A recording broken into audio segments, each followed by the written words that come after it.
Hello everyone, welcome back to agricultural sciences. दोस्तों, हम लोग fundamentals of agriculture book Arun Katyayan का चैप्टर 3 डिस्कस कर रहे थे, जो कि है एनिडेशन एंड एरिलोपैथी। और हम लोगों ने डिस्कस कर लिया था what is anidation and the types of anidation, जो कि टेम्पोरल था और एक स्पेशल एनिडेशन था। और आज हम लोग जो डिस्कस करने वाले हैं वो है टॉपिक आपका एरिलोपैथी।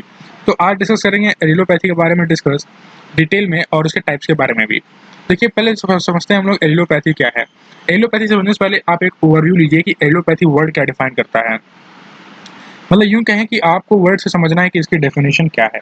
देखिए, एलिलोपैथी का मतलब है, आप समझिए, रिलीज ऑफ केमिकल्स। एलिलो का मतलब होता है केमिकल्स और पैथी का मतलब आप समझ लीजिए कि इफेक्ट। ठीक है, तो केमिकल इफेक्ट की हम लोग बात करेंगे एलिलोपैथी में। अब इससे आपको क्या है कि एक बेस मिल गया, एक आइडिया मिल गया कि एलिलोपैथी में आखिर है क्या। और अब आपको समझ में आएगा इजीली तरीके से कि एलिलोपैथी में हम लोग डिस्कस क्या कर रहे हैं।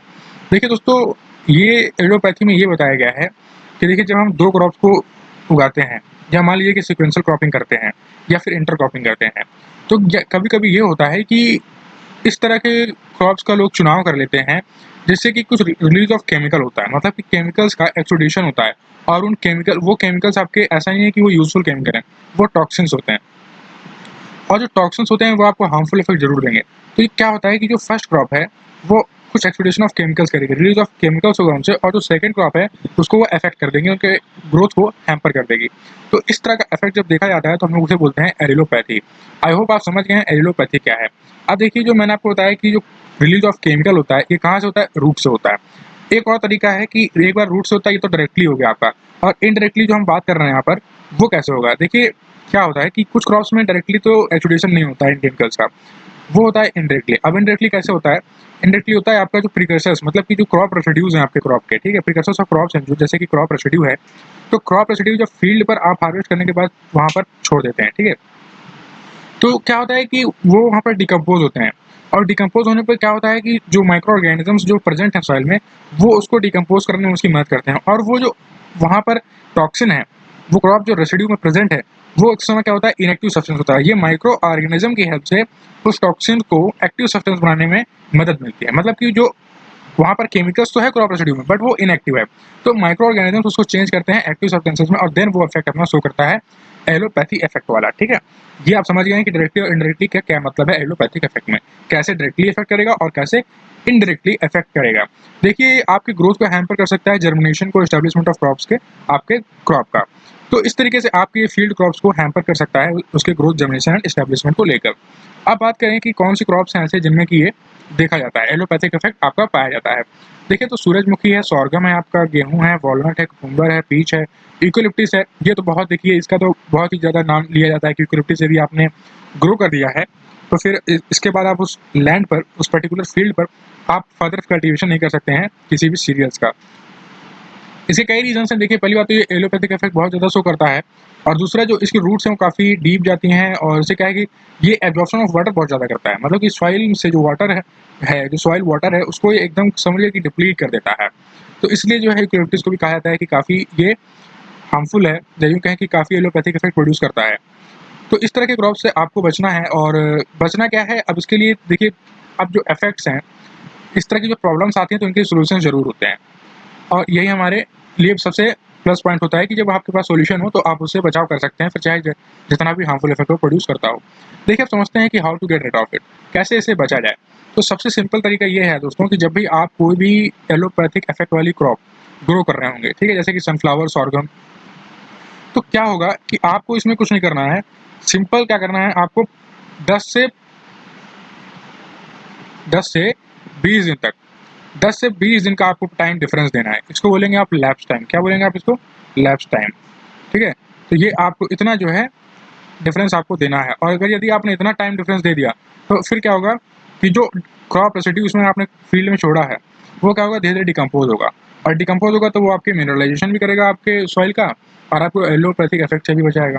तो यही हम लोग यहाँ पर डिस्कस कर रहे हैं कि इससे बचा कैसे जाए। तो इसका सिंपल तरीका मैंने आपको बताया कि 15 से 20 दिन या 10 से 20 दिन जो है आपको वहाँ पर जरूर से जरूर इतना टाइम डिफरेंस देना है। आपको फर्दर जो आप क्रॉप बोने वाले हैं और जो आपने हार्वेस्ट की है उसके बीच में जो टाइम डिफरेंस होना चाहिए वो आपका 15 से 20 दिन का होना चाहिए।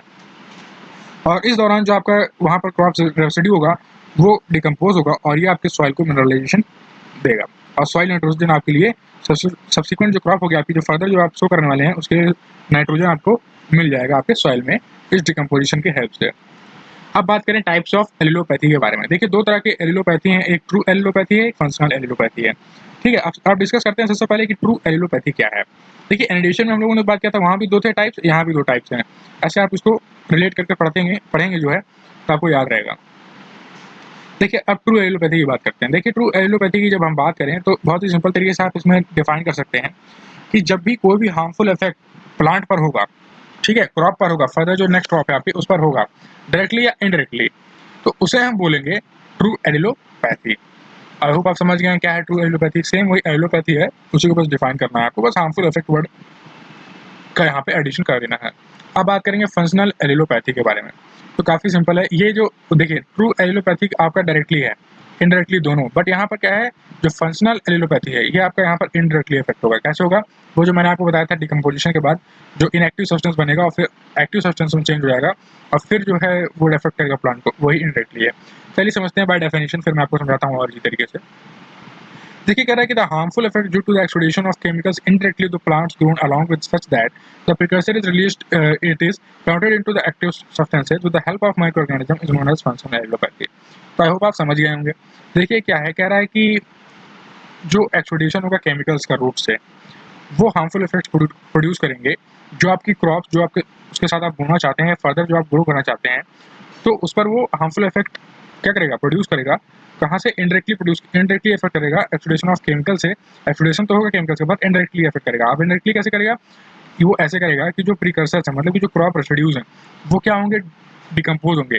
वो वहाँ पर क्या होगा, माइक्रो ऑर्गेनिज्म उस क्रॉप रेसिड्यू से जो इनएक्टिव सब्सटेंसेज हैं उसको एक्टिव सब्सटेंसेज में चेंज करेंगे और फिर वो इफेक्ट करेंगे आपके क्रॉप को जो फर्दर आप ग्रो करने वाले हैं या फिर जो स्टैंड बाई मोड पर उसमें वहाँ पर ग्रोन है।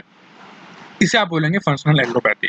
मतलब कुल मिला के अगर और सिंपल में कहें तो जो रूट्स से केमिकल्स का एक्सुडेशन, जो रिलीज ऑफ केमिकल होता है, वो रिलीज ऑफ केमिकल ना होके डिकम्पोजिशन के बाद जो रिलीज ऑफ केमिकल होगा उससे जो हार्मफुल इफेक्ट प्रोड्यूस होगा उसे आप बोलेंगे फंक्शनल एलिलोपैथी। क्योंकि यहाँ पर थोड़ा फंक्शन हो गया ना, देखिए डिकम्पोजिशन हो रहा है, फिर रिलीज ऑफ केमिकल हो रहा है, फिर हार्मफुल इफेक्ट प्रोड्यूस कर रहा है, तो थोड़ा सा यहाँ पर कार्य ज़्यादा बढ़ गया, इसीलिए फंक्शनल हो गया।